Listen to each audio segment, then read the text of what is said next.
four-time Miss Olympia Jay Cutler. Welcome to my channel, Jay Cutler TV, and make sure to stay in tune with the newest and updated videos. Subscribe below, guys. Thank you so much for following along.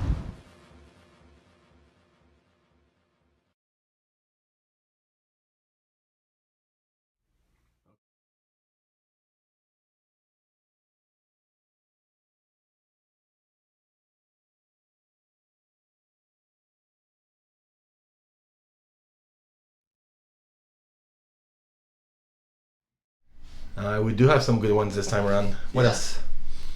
So this one's, hi Dave, please pass this question on to Dr. Rand. Question, my father is 71 years old. I'd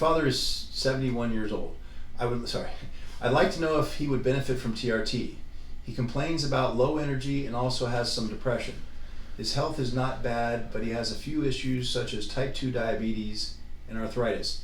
It's also possible that he could be having an angiogram in the near future due to a minor issue found on a recent stress test. He had back surgery about 6 months ago to fuse the L1 through L4 and free up a pinched sciatic nerve. I'm wondering if TRT would help him with depression, energy, strength, and bone density in his later years. Is there an age or condition in which TRT could be recommended for elder men? Thanks to you both. For the YouTube Q&A, I believe I've watched all of your videos at least twice. Sorry about that. That's your fault. And I've learned quite a bit. Best regards, Sean. Sean, this is an easy one. At 71 years old, the likelihood that your father's producing enough testosterone to be healthy and to feel good is pretty much zero. I mean, unless he's a total freak of nature, in which case if he is, let's study him. But he's exhibiting all the signs of deficiency of testosterone. Low energy, depression, type 2 diabetes. This is a favorite one. Let me come back to that in a second.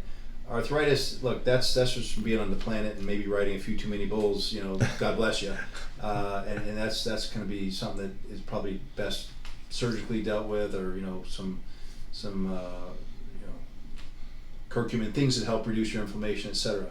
The heart too can also be helped, contrary to some popular belief, which has no real basis in the majority of studies. We know that coronary artery disease is associated more frequently with low testosterone. And of course the heart is a muscle which can be helped by testosterone. So depending on what the issue is, and always, you know, with the caveat that, you know, go to your doctor and make sure your cardiologist signs off on the TRT. But also make sure you get a second opinion if he doesn't. Right. Because I can't think of too many circumstances where the doctor would say, no, it's not a good idea. But there are some. Maybe they're from Canada. No, in all seriousness, I mean, I don't want to, you know, never say never, never make blatant statements, and I'm making blatant statements. I don't mean to do that, because, for example, if someone has an arrhythmia of some sort, atrial fibrillation is very, very common. Sometimes, you know, and it can be brought on by stress and inflammation. Sometimes TRT is not the best thing at that time until you can quell some of that inflammation, reduce the stress, because it can trigger, it can exacerbate, it can leverage that AFib through, you know, its effects, which is to leverage everything. So anyway, I don't mean to make it seem too obvious or general, but that is what I'm giving as general advice, don't forget. For type 2 diabetes, I've had great success treating diabetes with, yes, just testosterone. Anything that helps muscle grow gives a place for that sugar to go, which is, you know, anything. Muscle is going to help with insulin sensitivity. It's going to, again, it's going to give a place for, especially when you use the muscles, and you're not going to have them for long unless you're using them. It definitely helps reduce your fasting insulin and your hemoglobin A1C, which are all things you want to do if you have type 2 diabetes. So, and in terms of bone density, again, a no-brainer. Without those hormones, you know, people think of estrogen as the main one for bone density, but, you know, no. Testosterone, ditto, you know. And of course, it has to be accompanied by weight-bearing exercise. But, you know, if Dad's 71 and active, and he's got some issues with osteopenia or osteoporosis, then this can only help. So this sounds like an easy one. Energy, good mood, strength, bone density.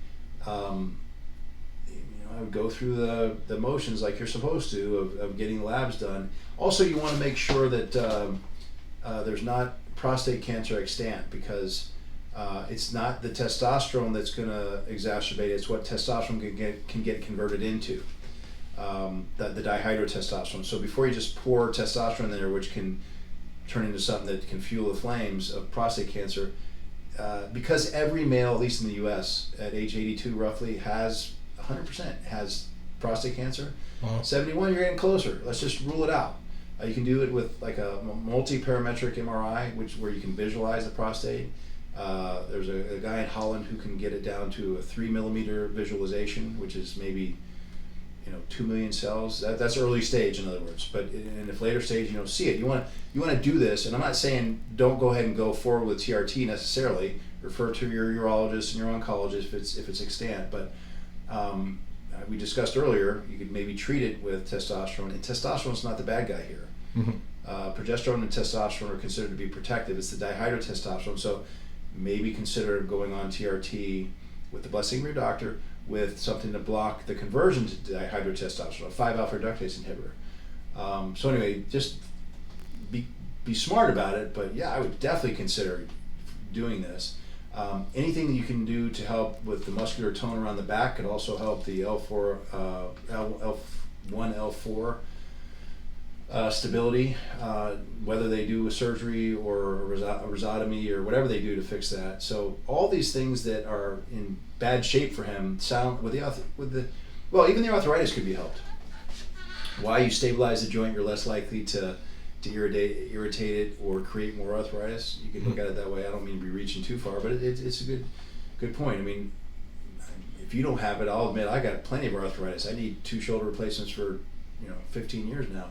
And I'm told often that, and I see it in my patients all the time, when a patient has that much more muscle mass to hold the joint stable, particularly the shoulder, which is really just, this bone hanging off this other edge of a bone, you're less likely to aggravate and create more arthritis. So all these things sounds like it could be helpful to Dad. I would definitely look into it. This is what we would call a no-brainer. Awesome. Thanks, Doc.